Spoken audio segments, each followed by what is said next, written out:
Hello friends, आज है सोमवार और सावन का सोमवार यानी कि सोमवारी का दिन। तो आज मैं बनाने जा रही हूँ साबूदाने की खीर। आज के व्रत के लिए फलाहार में साबूदाने का होना बहुत ही अच्छा माना जाता है। और साबूदाने की खीर बनाने के लिए मैंने इस पॉट में 1 लीटर दूध चढ़ा दिया है चूल्हे पे। अब दूध गर्म हो रहा है।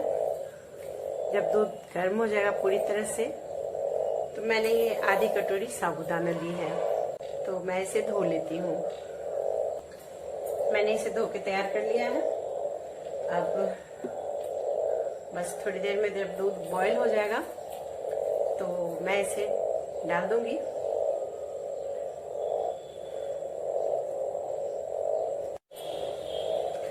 अब दूध में उबाल आ गया है तो इसमें मैं साबूदाने को, धुले हुए साबूदाने को डाल देती हूँ।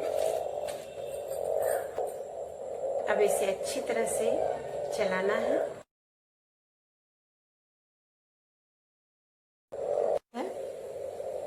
अब ये अच्छी तरह से उबलने लगा है। अब धीरे धीरे ये बनेगा तो करीबन 10 से 12 मिनट इसे धीमी आंच पे पकाना है।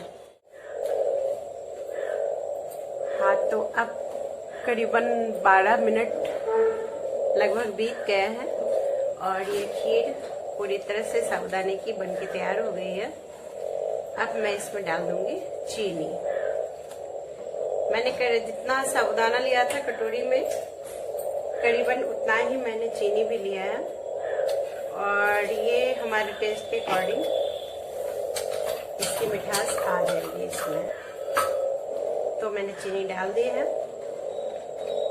अब अच्छी तरह से इसको मिला के और मैं गैस को कर दूंगी ऑफ।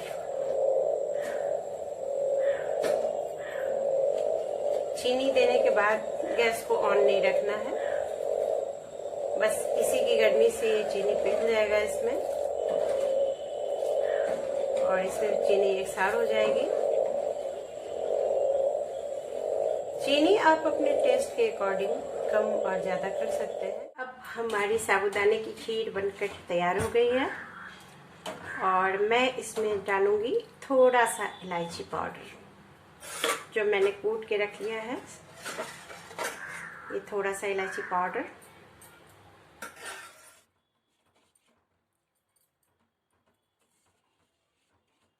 बहुत ही सुंदर, बहुत ही बढ़िया टेक्सचर आया है। ऐसी अच्छी डिश है जो बच्चों के लिए भी बहुत बढ़िया है, बड़ों के लिए भी बहुत बढ़िया है और टेस्टी भी है।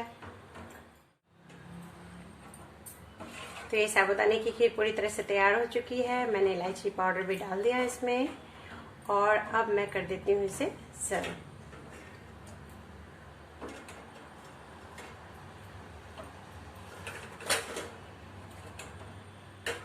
बहुत ही सुंदर लग रहा है, मैं बहुत खुश हूँ। बहुत अच्छा लग रहा है देखने में और खाने में भी ये उतना ही टेस्टी होगा। ये हमारी तीनों कटोरी में आ गई और इस बाउल में भी दे देती हूँ मैं।